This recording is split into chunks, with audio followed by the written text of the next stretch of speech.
That's every time the Pharisees confront Jesus, they always try to contrast him with Moses, as though they're teaching two completely opposed dogmas. Every time they do that, Jesus always sets them straight. He says, "Do not think that I have come to abolish the law or the prophets. I have not come to abolish them, but to fulfill them. For truly I say to you, until heaven and earth pass away, not an iota, not a dot will pass from the law until all is accomplished. Therefore, whoever relaxes one of the least of these commandments and teaches others to do the same will be called least in the kingdom of heaven.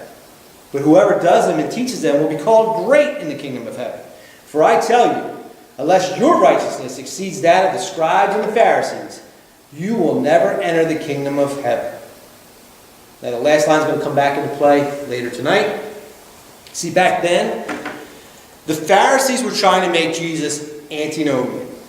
Antinomian basically means without or against the law. They were trying to make Jesus out to be antinomian so that the people wouldn't follow him. They're trying to say Jesus is against the law, so they won't follow him. Today, many false teachers also try to make Jesus out to be antinomian, but it's for an opposite reason. It's to get people that follow Jesus to be against the law. What they do, and we're back to this eisegesis again, they take the verses that Paul writes about ceremonial law. They take the verses that Paul correctly writes about the fact that none of us can be justified by the law because we all sin.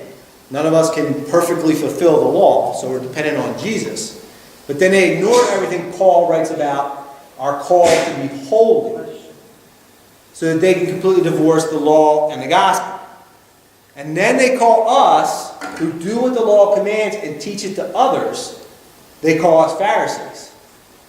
But as we've seen in this whole narrative, the issue isn't that the Pharisees love the law.